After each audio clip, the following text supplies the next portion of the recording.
E aí, pessoal, vamos lá para mais um vídeo sobre Python? Então, no vídeo de hoje, a gente vai aprender como conectar um banco de dados usando o SQLite, né? Então, vai ser um banco de dados do SQLite usando Python na nossa aplicação que a gente vem fazendo nas últimas aulas, que é uma aplicação que monitora outras aplicações web, sites, etc, né? Então, se você não sabe de que aplicação eu estou falando, de que aulas eu estou falando, eu vou deixar um card aqui em cima para você poder acompanhar os outros vídeos. A gente já tem 2 vídeos nessa série. Então, antes de continuar, já deixa aí seu like, deixa um comentário para a gente saber o que você está achando e o que você quer ver nas próximas semanas. E vamos para o vídeo. Bom, essa daqui é a estrutura que a gente tinha até agora. Você pode, como eu falei, acompanhar aí no vídeo que eu vou deixar no card como que a gente chegou até aqui. Então, a gente tem uma aplicaçãozinha muito pequena aqui, um script em Python que está fazendo uma monitoria de alguns sites e ele dispara e-mails para a gente quando esses sites caem. Então, a proposta hoje é a gente conectar num banco SQLite e logar esses dados. Então, para que eu possa depois ir lá no banco e puxar um relatório, saber quando o site caiu, quando voltou, etc, né? Então, a gente vai fazer esse processo hoje. Então, vamos lá. Para começar, a gente precisa conectar nesse banco, né? Criar esse banco, conectar nele. Então, vamos criar um outro arquivinho aqui, que ele vai se chamar de db.py. Tá? Dentro desse arquivinho, eu vou ter que importar o SQLite, né? Então, a gente vai fazer o import SQLite 3. E do SQLite 3, a gente vai ter que criar algumas coisas aqui. A primeira delas é o banco. Eu vou até aceitar essa sugestão aqui do Copilot. Na verdade, não é o Copilot aqui que eu estou usando, é o Windsurf, né, como IA. Eu só vou trocar aqui que eu não quero passar o nome, eu vou deixar o nome fixo do banco de dados. Eu vou simplesmente criar a função get dbConnection aqui. Aqui dentro eu vou abrir essa conexão com o with. Então ela vai conectar no banco, vai pegar uma linha e vai me retornar um cursor. Então aqui eu devo ter um método chamado, aqui ó, cursor, pronto. Então quando eu chamar essa função lá, ela vai me retornar um cursor lá já certo, já para eu poder fazer minhas queries certinhas no banco.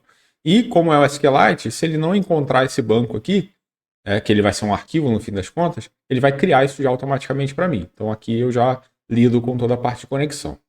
Uma outra coisa que a gente tem que fazer aqui é um inicializador, né? Então tem que ter aqui um def.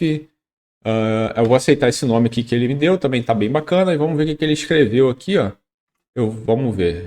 Aqui ele está abrindo uma conexão de novo, eu não preciso dessa parte. Eu vou retirar isso daqui, a gente vai refazer.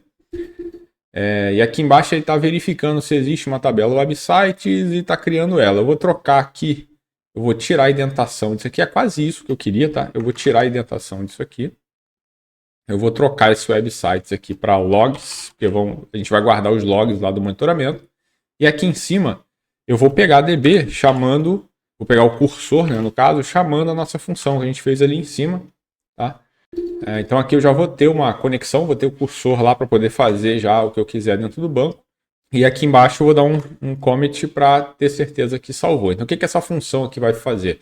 Toda vez que o meu script for chamado, ele vai pegar uma conexão com o banco, né, e vai inicializar o banco. Na hora de inicializar, ele já vai se conectar e vai verificar se existe a tabela log. Se não existe, ele vai criar essa tabela para a gente e vai sair. E aí depois eu vou poder usar a conexão que eu iniciei para fazer o que eu quiser lá, para logar eventos, para ler e etc. Tá?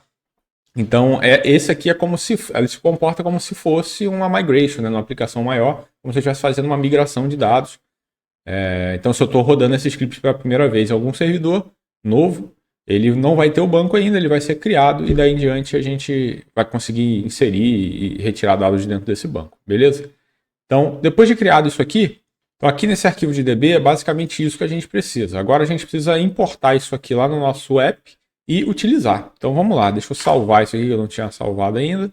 E vamos vir aqui no app, vamos lá em cima. E aqui a gente vai fazer a mesma coisa que a gente fez com o config. Então from db import. E aí eu vou chamar as duas funções lá, que é o initialize e o getDbConnection. Aqui no início do nosso arquivo, fora de qualquer função, quando o arquivo for chamado, ele já vai pegar o DB lá, então ele vai inicializar. Então ele vai pegar o DB, fazer a conexão com ele, pegar o cursor, né, no caso, e vai chamar o initialize para fazer aquele processo de criar o banco, se não existe, criar a tabela, etc. Né? E aqui, então, eu já tenho o DB. Então eu já consigo manipular dados aqui dentro do meu banco de dados dessa forma. Se eu rodar esse script dessa forma, vamos tentar rodar ele aqui, ele vai criar nosso banco, vai criar nossa tabela. Então vou rodar ali, ó, aqui embaixo no console eu estou rodando um Python app.py. Então ele tem que já conseguir criar o nosso banco ali. Ele está dizendo que tem um errinho aqui, ó, no cursor object has not attribute commit. Aqui, ó, a gente não precisa fazer isso aqui, tá certo? Então nesse caso aqui eu só preciso fazer o execute, que aqui ele já vai executar essa query aqui e retornar para a gente. Eu não preciso fazer o commit. Se eu quiser, eu posso fazer inclusive assim, ó, para ficar mais arrumadinho. Eu posso criar aqui query igual, colar ela aqui, né, e passar query ali para execute só para ficar separado, né? Então eu crio uma variável que tem o texto da nossa query dentro e depois passo aqui para execute. Perfeito. Vou voltar aqui para o app. Normal, então vou executar de novo, agora já não deve dar erro, vocês viram que ele conseguiu criar o banco, mas não deve ter tabela. Ele até criou a tabela lá, mas deu erro por algum motivo. Então eu vou apagar esse banco, vou clicar com direito aqui, ó, delete, move to trash, pronto, apaguei, e agora quando eu executar, ele tem que executar normal sem dar esse erro aqui. Então vamos executar. Ó, ele criou o banco ali, agora ele vai rodar o script normal, né? Então ele vai verificar lá se tem algum site fora do ar, etc. Ele vê que ele terminou de rodar. E não deu nenhum erro, então agora nosso banco está certo. Ele está sendo criado. Se eu clicar aqui de novo, eu tenho uma extensão no VS Code. Deixa aí nos comentários se você quiser saber o nome, eu comento depois aí para vocês. Que ela já deixa eu abrir quando é banco SQLite, né? Ela já deixa eu abrir direto aqui numa bin, então facilita muito a vida. Então aqui, ó, ele já criou com a tabelinha, já criou aqui os campos, ó, name, URL, status e last checked. Perfeito. Então já está certinho. Agora o que a gente precisa fazer? A gente precisa inserir esses dados. Para isso, eu preciso criar uma função aqui que vai fazer a inserção desses dados, né? Só para evitar que isso vai acontecer quando? Nesse momento aqui em que eu detectar, na verdade aqui fora, né? Que eu quero inserir tanto quando eu tiver uma conexão com sucesso, então quer dizer, o site estiver no ar, eu quero inserir lá dizendo, ó, verifiquei o site e tá online. Ou quando der algum erro, também quero que tenha um log lá na tabela dizendo, ó, foi verificado o site nesse determinado momento e tá down, né? Não tá online. Então ele precisa rodar aqui fora do if. Mas para isso eu não quero escrever SQL, essas coisas aqui, senão eu vou sujar muito a main aqui. Então vamos escrever vamos seguir aqui o padrão que a gente está seguindo e vamos escrever uma funçãozinha específica para poder fazer isso. Eu vou dar 2 enters aqui e vamos criar aqui um def log. Ele até já está me sugerindo ali, log status. Vamos ver o que ele está escrevendo aqui. Ele vai pegar name, URL e o status. Não retorna nada, perfeito. E na query aqui ele vai inserir dentro de logs, name, URL, status, perfeito. Ele vai executar e aqui sim ele vai dar um connection commit. Esse aqui funciona.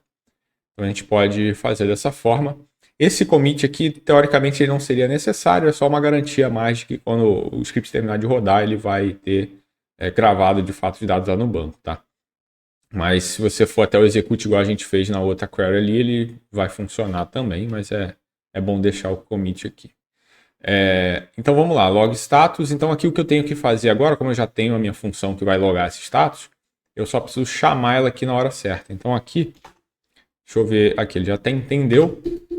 E aqui ele está pegando, então, ó, log status, está passando o nome que eu já tenho aqui no meu for, a URL que eu já tinha aqui no meu for também, e está convertendo para int o status, que é esse cara que está aqui, ó, que seria um true ou false. Né? Então ele vai logar lá no banco. Então, como foi a IA que sugeriu essa tabela, deixa eu só ver como que ficou isso lá. Na verdade, ele está esperando. Ele está esperando o integer, então está correto. Né?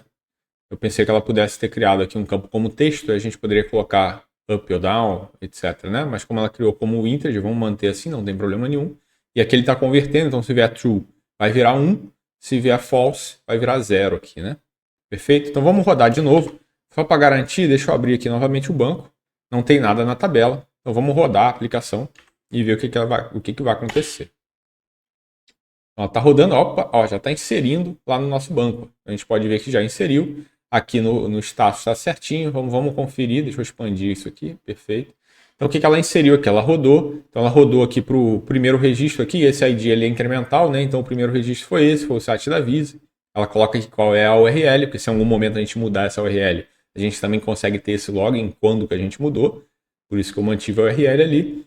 O status 1 quer dizer o quê? Estava up, né? Está funcionando. E esse aqui é o horário em que ela fez esse teste. Tá?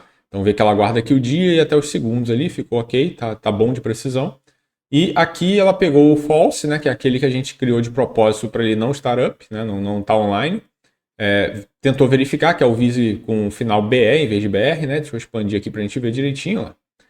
E viu que ele estava realmente fora do ar, estava offline. Então logou como 0, perfeito, é isso. E no mesmo tempo aqui, foi um após o outro, então não deve ter demorado um segundo para o Vise verificar, então foi bem rápido. E na sequência ela verificou o Google e a gente vê que o Google demorou um pouco mais, né? Até porque tinha 2 aqui na frente, né? Então ela já ficou com alguns segundos de diferença, mas perfeito, é isso aí. Vamos rodar de novo para ter certeza que ela vai ir gravando os dados sequencialmente. Esperar um pouquinho, ó, já está gravando. O Google demora um pouco mais, provavelmente mais pesado para fazer a leitura, né, para fazer a abertura, lá com requests. E é isso, tá vendo? A gente já está logando. Então agora o que a gente consegue fazer com esses dados? A gente consegue, se você estiver acompanhando essa série e codando aí junto comigo, você consegue pegar esses dados aqui agora e fazer relatórios, né? Então você consegue escrever um outro script em Python aqui que faz um relatório. Você consegue exportar isso aqui para um CSV, se você quiser, e fazer no Excel. Ou até mesmo você consegue aplicar aqui um framework qualquer, por exemplo, um Flash API, e fazer uma páginazinha web que mostra esses logs, mostra se o site atualmente está up ou down, qual foi o último probe que foi feito nele, e assim por diante. Inclusive, se você quiser ver isso aqui a gente fazendo no canal, já deixa nos comentários aí, que a gente já faz um outro vídeo fazendo toda essa abordagem, fazendo uma página web, consumindo esses dados aqui. E se você tiver alguma outra ideia que você acha bacana para esse monitor de sites aqui, também pode deixar nos comentários, tá bom? Então por hoje era isso, pessoal. Não esquece de deixar seus comentários. Se você achou o vídeo interessante, comenta com um amigo, compartilha com ele e até a próxima.